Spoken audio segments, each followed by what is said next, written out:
네, 귀하고 아름다운 찬양을 나눠주신 찬양대 너무나 감사를 드립니다. 또 오늘 하루 동안 교회 학교에서 수고하신 모든 선생님들, 그리고 주차 봉사로, 주방 봉사로, 방송실에서, 엘리몰에서, 그 밖에도 다양한 장소에서, 특별히 또 중고등부 어린이부 예배드린 우리 세이 세아 시아까지도 참 우리의 보이지 않는 손길로 하나님을 섬기고 또 성도를 섬긴 우리 모두들 참 너무나도 감사드립니다. 우리 서로 격려하며 박수 한번 할까요? 오늘 하루 너무 고생 많으셨습니다. 하나님께서도 오늘 우리의 하루를 보시며 참 애썼다라고 고생했다라고 말씀하실 겁니다. 우리가 보상을 바라고 한 건 아니죠. 그쵸? 그런데 만약에 오늘 하루 너무 고생했다고 우리에게 봉투 2개 중에 1개를 준다면 여러분 뭘 받으실지 한번 마음으로 생각해 보시면, 참고로 진짜 드리지 못합니다. 첫 번째 봉투입니다.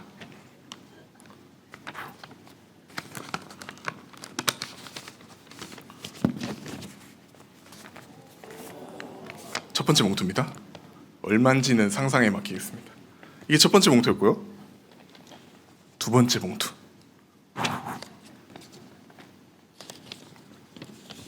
따란. 첫 번째는 현금이 들어있고요. 두 번째는 하나님의 사랑이 들어있습니다. 여러분 1번 봉투와 2번 봉투 무엇을 받고 싶은지 마음으로 한번 생각해 보십시오. 네. 다들 1번, 2번 고르셨죠? 네, 다들 아마 우리 모두는 하나님의 사랑을 선택했을 겁니다. 우리 세이세아는 모자실 들어갔고 세이는 뭐 고를 것 같아요? 솔직히 말해주세요. 괜찮습니다.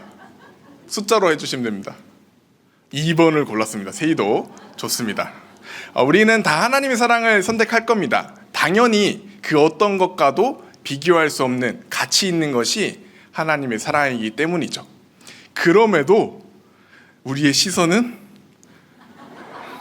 1번에 갈 수밖에 없는 게 솔직한 인간의 모습인 것 같습니다. 우리가 마음으로 바라는 것이 있고요, 우리의 몸이 바라는 것이 있는데 그 2개가 다를 때가 너무나도 많은 것 같습니다.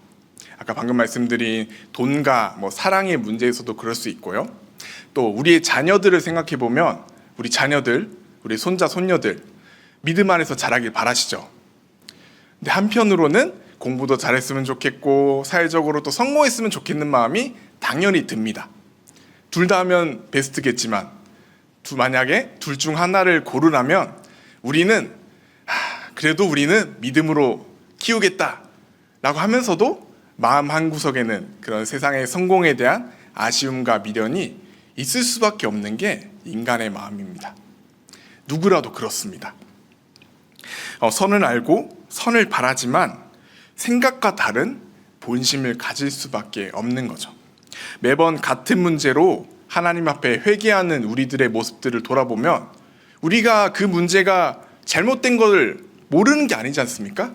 그럼에도 선한 것이 무엇인지 알면서도 잘못된 것을 알면서도 우리는 육신을 따르고 그에 따라 죄를 지을 때도 종종 있습니다. 우리 모두가 다 그러합니다. 오늘 로마서를 기록한 바울도 그러했습니다. 바울도 로마서를 기록하며 자신 스스로에 대해서 이렇게 말합니다. 7장 15절 말씀인데요. 내가 행하는 것을 내가 알지 못하노니 곧 내가 원하는 것은 행하지 아니하고 도리어 미워하는 것을 행함이라. 22절 이하로는 이렇게도 말합니다. 내 속사람으로는 하나님의 법을 즐거워하되 내 지체 속에 한 다른 법이 내 마음의 법과 싸워 내 지체 속에 있는 죄의 법으로 나를 사로잡는 것을 보는도다. 오라, 나는 곤고한 사람이로다. 이 사망의 몸에서 누가 나를 건져내랴. 아멘. 바울은 자신 스스로를 곤고한 사람이라고 말합니다. 자신의 인생을 비루하고 보잘것없는 인생이라고 말합니다. 왜 그랬습니까? 선이 무엇인지 아는데 그것을 바라는데 반대로 나는 죄를 짓고 있는 그런 이중적인 삶을 살고 있기 때문입니다. 우리도 바울과 같이 곤고한 인생을 살고 있습니다. 예수님의 가라지 비유에서 세상 끝날까지 그 가라지와 알곡이 함께 자라는 것처럼 우리 마음속에서도 그리스도에 대한 사랑이 분명 있지만 마음 한편에서는 죄의 잔재들이 남아 함께 공존하고 있는 것입니다. 누가 우리를 이 사망의 몸에서 건져낼 수 있겠습니까? 바울은 24절 누가 나를 구해내겠느냐 깊은 고뇌가 담긴 질문을 던지죠. 그리고 나서 25절에서 바로 자신의 질문에 대한 답변을 제시합니다. 25절 말씀에 이렇게 말합니다. 오라 나는 공고한 사람이로다. 이 사망의 몸에서 누가 나를 건져내라. 우리 주 예수 그리스도로 말미암아 하나님께 감사하리로다. 머리로는 선을 알지만 몸으로는 악을 쫓는 이런 곤고한 인생을 그리스도께서 건져내셨다라고 말하고 있는 것입니다. 어떻게 건져내셨느냐? 우리를 하나님의 자녀로 삼으시면서 우리를 건져내셨습니다. 우리 함께 읽은 로마서 8장은 성령님께서 어떻게 우리의 곤고한 인생을 건지셔서 하나님의 자녀가 되게 하셨는지, 하나님의 자녀가 되게 하신 그 복음의 이야기를 우리에게 전하고 있습니다. 먼저 로마서의 말씀은 우리에게 육신과 영을 대비해서 보여줍니다. 저희 함께 읽진 않았는데요. 4절과 5절과 13절과 그 밖에도 여러 곳에서 계속해서 육신과 영을 대비하여 말하고 있습니다. 보시면 빨간색이 다 육신이고요. 노란색이 다 영이거든요. 육신과 영, 육신과 영. 계속해서 바울은 육신과 영을 대비해서 보여주고 있습니다. 여기서 말하는 육신은 헬라어로 사륵스라고 하는데요. 우리의 살과 피로 이루어진 몸을 말하는 게 아니라 우리가 죄의 영향력 아래에 있는 그런 인간의 타락한 본성을 가르칠 때 이 사륵스, 육신이라는 단어를 사용하고 있습니다. 반대로 영은 말 그대로 성령님이죠. 성령님을 신뢰하며 순종하는 삶을 말하고 있습니다. 바울은 죄의 본성을 따르는 육신과 성령님을 따르는 영을 반복해서 우리에게 대비해서 보여주고 있습니다. 이 육신과 영의 상반되는 이야기는 우리가 어떻게 살아갈 것인가에 대한 질문을 주는데요. 자신의 본성을 따라 스스로 힘을 의지하여 나의 만족을 바라는 그런 육신을 따르는 모습을 살 것이냐, 그렇지 않다면 성령님을 신뢰하며 영을 따를 것이냐, 우리의 삶의 방향성에 대한 이야기를 우리에게 말해주고 있습니다. 이어서 바울은 그 육신을 따르며 살아가는 것의 위험성을 경고하고 있습니다. 13절의 말씀은 이렇게 말합니다. 너희가 육신대로 살면 반드시 죽을 것이로되. 육신대로 살면 반드시 죽을 것이로되. 죽음을 이야기합니다. 여기서 말하는 죽음은 정말 죽음입니다. 얘들아, 육신대로 살면 안 돼 라는 것을 강조하고 싶어서 과장해서 말하는 것도 아니고요. 언젠가 그럴 수도 있어, 죽을지도 몰라 하는 먼 미래에 대한 추측도 아닙니다. 바울은 긴박한 말투로 강하게 말하고 있어요. 육신을 따르면 죽을 것이라고요. 물론 우리가 이 말을 들을 때 우리가 구원에서 탈락해버린다라는 그런 말은 절대 아닐 것입니다. 이렇게 이해하면 좋을 것 같아요. 놀이터에서 아이들이 공놀이를 열심히 하고 있습니다. 하다 보면 공이 튀어나가지 않습니까? 차도로 나가는 공을 쫓아서 몇 번이로 차도로 나가는 아이들을 바라보며 부모님은 소리치겠죠. 얘, 너 차도 나가면 차에 치여. 너 그러다 죽을 수도 있어. 부모님은 절대 아이가 죽게 내버려두지 않을 겁니다. 몸을 던져서라도 막을 겁니다. 그러나 아이가 차도로 나가면 차에 치인다거나 죽을 수 있다거나 그 말이 결코 과장이나 거짓말이 아니지 않습니까?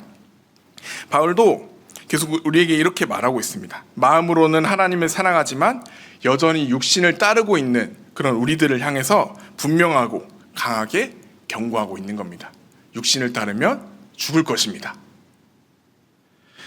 그러나 아까 말했듯이 우리가 몰라서 육신을 따르는 게 아니지 않습니까? 우리가 몰라서 돈봉투에 눈이 갔던 게 아니지 않습니까? 우리의 이 공고함 때문인데 우리가 어떻게 해야 되는지 잘 모르겠습니다. 늘 언제나 같은 죄로 하나님 앞에 반복해서 나아가는 우리들인데 그렇다면 우리는 죽을 수밖에 없는 것인가? 라는 생각까지도 갖게 됩니다. 그러나 성경은 이렇게 말합니다. 8장 1절에서 이렇게 말하고 있습니다. 그러므로 이제 그리스도 예수 안에 있는 자에게는 결코 정죄함이 없나니. 그리스도 예수 안에 있는 자에게는 정죄함이 없다고 로마서는 말하고 있습니다. 이 정죄함이 없다라는 것은 야, 너 나쁜 사람이야 라고 말하지 못한다는 게 아닙니다. 정죄함이 없다라는 것은 유죄 판결을 받지 않는다는 말입니다. 형벌을 받지 않는다는 말이고요. 죄가 인정되지 않는다라는 공식적인 말, 또 법정에서 사용하는 그런 언어의 말입니다. 로마서 8장에 따르면요, 죄가 없으신 예수님께서 죄 있는 육신의 모양으로 오셨고요, 그렇게 죽으심으로 율법의 요구가 이루어졌다라고 말합니다. 율법이 야 네가 이거 안 지켰네, 너 죄인이네, 너 잘못했네 라며 우리를 정죄하는 것이 아니라 율법이 가졌던 순수한 이유, 하나님이 원하시는 삶으로 살아갈 그 방향만을 이제 제시할 수 있게 되었다라고 말하고 있습니다. 조금 더 쉽게 설명하면요, 방금 했던 말을 쉽게 설명드리면 이렇습니다. 그리스도께서 오시지 않았다면 죄가 율법을 도구로 사용합니다. 그래서 우리를 정죄합니다. 너 육신을 따랐구나, 너 이웃을 사랑하지 않았네, 너 하나님께 예물을 드리지 않았네, 너 마음으로 살인했네, 너 간음했네, 넌 죄인이야, 넌 하나님으로부터 버려질 거야. 그렇게 율법과 죄가 우리를 정죄했을 것입니다. 그러나 이제 예수 그리스도 안에 있는 우리들은 더 이상 정죄를 받지 않습니다. 죄책감과 두려움에서 우리는 이제 완전히 벗어날 수 있게 된 것입니다. 지금까지 이야기를 좀 장황하게 성경을 읽으면서 드렸는데요, 한번 이야기를 정리해보면 이렇습니다. 첫 번째로 육신은 하나님을 떠난 삶, 그리고 영은 성령의 인도에 순종하며 하나님을 향한 삶이라고 우리가 이야기를 나눴고요. 두 번째로 우리는 영을 바라지만, 우리는 선을 쫓고 싶지만 육신을 따르는 이중성을 가지고 있었습니다. 세 번째로, 그러나 육신을 따르면 반드시 죽게 됩니다. 그리고 방금 마지막으로 말씀드렸던 우리가 예수님 안에 있으면 정죄당하지 않는다라는 이야기를 로마서 6장부터 8장까지의 내용들을 짧게 나눠봤습니다. 특별히 여기서 마지막 네 번째에 있는 정죄에 대하여 여러분이 오해하지 않길 바라며 조금 더 말씀드리면요, 정죄받지 않는다는 말은 그리스도인이 죄를 범하지 않는다는 말이 아닙니다. 여러분 다 그리스도인이시죠? 다들 죄를 지어봤다라는 것을 우리가 경험적으로 다 알고 있습니다. 여기서 정죄당하지 않는다는 것은 더 이상 내가 육신을 따르지 않게 되었다, 죄를 짓지 않게 되었다, 그래서 나는 이제 무죄 상태다 라는 것을 말하는 것이 아닙니다. 우리가 정죄받지 않는다는 것은 우리의 신분이 바뀌었다라는 겁니다. 우리의 신분이 죄의 종에서 하나님의 자녀로 바뀌었다라는 것을 말해주고 있습니다. 함께 읽은 8장의 말씀은 그 사실을 계속해서 반복적으로 우리에게 말해주고 있습니다. 14절에서는 이렇게 말하는데요, 무릇 하나님의 영으로 인도함을 받은 사람은 곧 하나님의 아들, 하나님의 자녀라 라고 말해주고 있습니다. 예수 그리스도를 알지 못했을 때 우리는 죄의 종이었습니다. 하나님의 자녀가 아닌 죄의 종이었습니다. 그래서 하나님과 우리의 관계는 우리를 심판하실 심판자, 그리고 우리는 그 심판을 기다리는 피고인이었습니다. 육신을 따르고 하나님 앞에 선하지 못했던 우리의 그 모든 것들이 다 재판관 앞에 올라가는 겁니다. 그리고 다 재판에 넘겨져서 철저하게 심판을 받아야 되는 피고인이 바로 우리의 모습이었습니다. 그렇지만 그리스도를 향한 믿음으로 성령의 인도하심을 받은 우리는 더 이상 이 피고인, 죄인의 신분으로 서 있지 않습니다. 하나님은 재판관이 아니라 우리의 아버지가 되셨고요, 우리는 피고인이 아니라 하나님의 아들, 하나님의 딸, 그분의 자녀가 되었습니다. 더 이상 우리는 하나님을 심판대 앞에 서 계신 무서운 재판관으로 마주하지 않습니다. 이제 우리는 따뜻한 시선으로 우리를 바라보시는 아버지 하나님을 마주할 수 있습니다. 우리에게 더 이상 정죄함이 없으니 예수 그리스도를 믿는 지금도 때때로 우리는 육신을 따를 때가 있고 넘어지는 우리들이지만, 유죄를 선언하시며 판사봉을 치시는 하나님이 아니라 애정어린 목소리로 아이고 또 왜 그랬어, 꾸중하시는 아버지의 음성으로 우리를 다그치신다라는 말입니다. 여러분, 이게 얼마나 감사한 일이고 얼마나 큰 일인지 느껴지십니까? 우리는 너무나도 쉽게 어릴 때부터 하나님을 아버지라고 불러왔기 때문에 당연하지만, 여러분 사실 알고 있지 않습니까? 우리는 감히 하나님을 아버지라고 부를 수 없는 사람들입니다. 예수님이 하나님을 아버지라고 부르셨을 때 종교 지도자들은 분노했습니다. 신성모독이라며 분개했습니다. 하나님이 얼마나 높고 위대하신 분인데 감히 그분을 우리가 아버지라고 부를 수 없었던 것이죠. 이사야서의 말씀은 이렇게 말합니다. 조금 긴데요. 제가 한번 읽어보겠습니다. 이스라엘 왕인 여호와, 이스라엘의 구원자인 만군의 여호와가 이같이 말하노라. 나는 처음이요 나는 마지막이라. 나 외에 다른 신이 없느니라.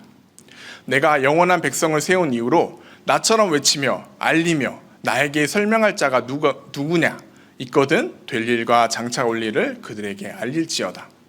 너희는 두려워하지 말며 겁내지 말라. 내가 예로부터 너희에게 듣게 하지 아니하였느냐 알리지 아니하였느냐 너희는 나의 증인이라. 나 외에 신이 있겠느냐 과연 반석은 없나니 다른 신이 있음을 내가 알지 못하노라.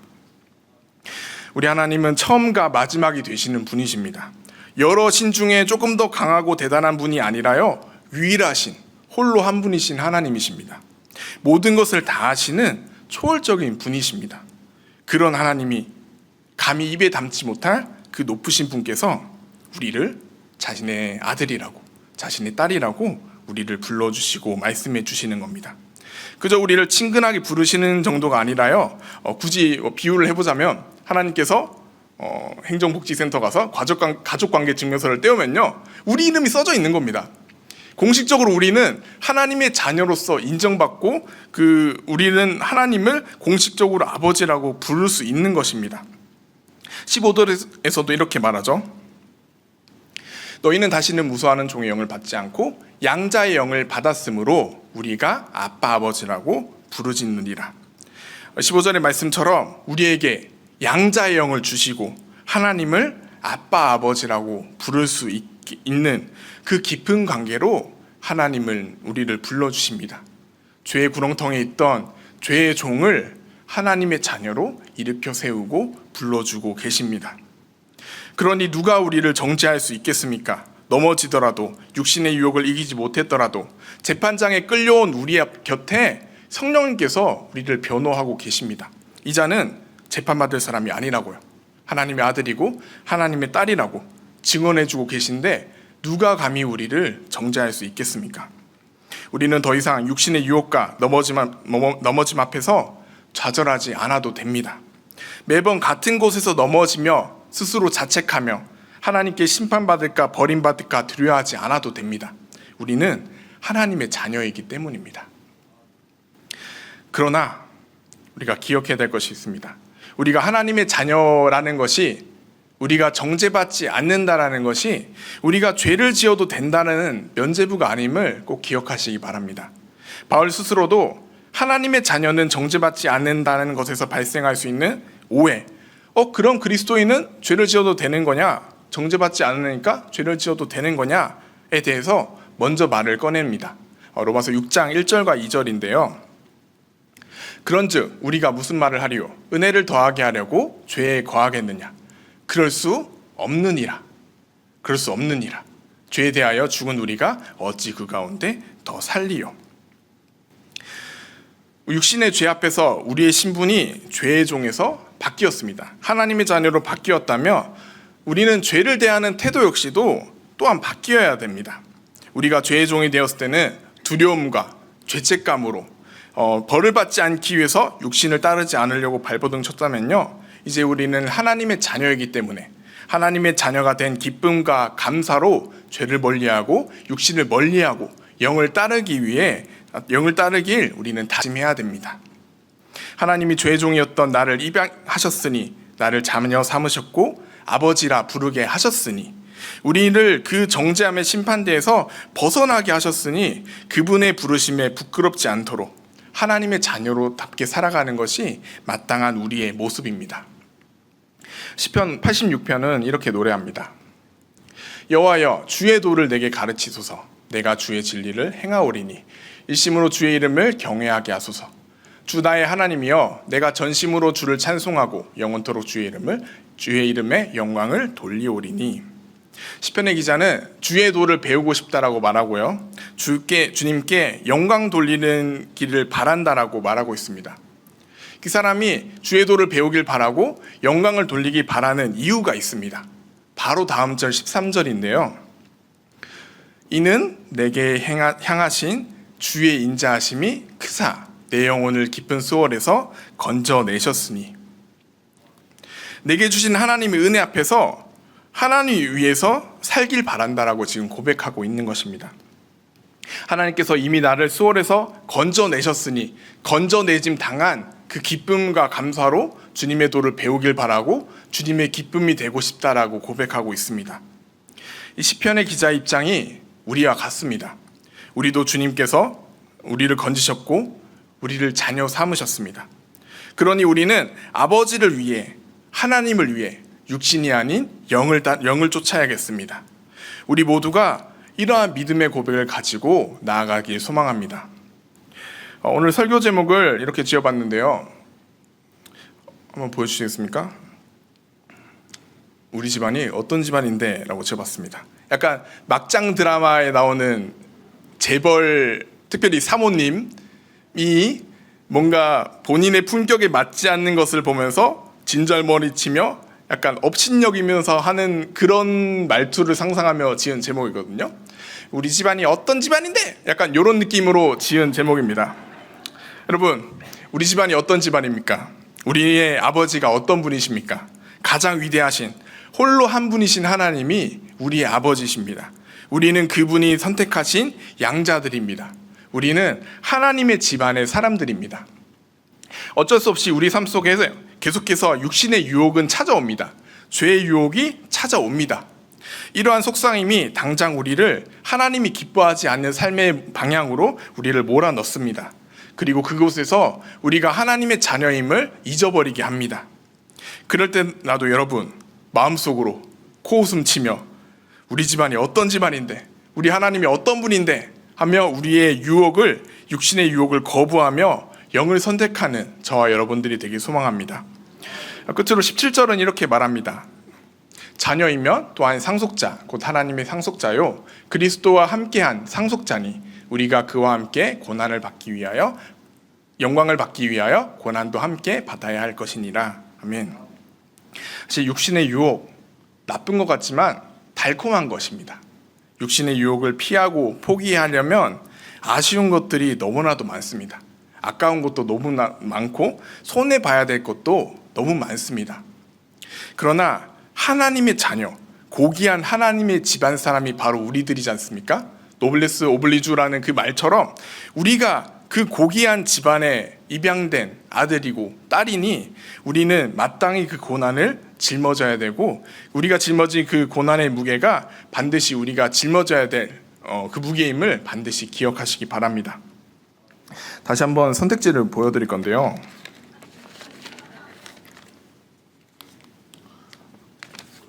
여러분, 무엇을 바라실 겁니까? 글자 혹시 보이시나요? 육신이라 썼고 영이라 썼거든요. 육신이 우리를 눈을 빼앗아갑니다. 저거 좀 괜찮아 보이는데? 그럴 때마다 여러분 뭐라고 해라 했죠? 우리 집안이 어떤 집안인데 그깟 것 따위가 대수야? 육신의 유혹을 과감하게 쫓아버리고 그 유혹을 피하며 우리를 자녀 삼으신 하나님의 은혜를 기억하며 영을 따르는 하나님의 집안 사람, 하나님이 입양하신 아들과 딸, 육신이 아닌 영을 따르는 하나님의 자녀로 살아가길 간절히 소망합니다. 우리 함께 기도하겠습니다. 하나님 감사합니다. 우리는 평생 또 수년간 예수님을 믿어왔습니다. 우리는 스스로 그리스도인임을 잘 알고 있습니다. 그러나 언제나 죄를 짓고 육신을 따르고 넘어졌습니다. 매번 같은 곳에서 넘어지는 우리의 모습을 보며 하나님께서 얼마나 나를 미워하실까, 얼마나 나를 벌하실까 두려워한 적도 있습니다. 하나님, 그 육신의 결과가 죽음임을 우리가 너무나도 잘 알고 있기 때문입니다. 그러나 하나님은 우리를 심판대에 세우지 않으셨고 우리를 주님의 자녀라, 주님의 아들이라, 주님의 딸이라 불러주셨습니다. 더 이상 율법이 우리를 정죄하는 것이 아니라 하나님의 사랑으로 선한 삶의 방향의 모습들을 우리 가운데 보여주셨습니다. 하나님께서 우리를 자녀 삼으셨으니, 하나님께서 우리를 사랑하셨으니, 하나님 그 사랑을 힘입어 우리가 더 이상 육신을 따르지 않게 하여 주시옵소서. 때론 육신을 따르고 넘어질지라도 우리를 다시 일으키시는 그 아버지의 사랑을 기억하며 다시 한번 영을 쫓길 소망하는 귀한 하나님의 자녀로 오늘의 또 새로운 한 주를, 우리의 남은 삶을 살아갈 수 있도록 도와주시고 함께하여 주시옵소서. 감사드리며 예수님의 이름으로 기도드립니다. 아멘.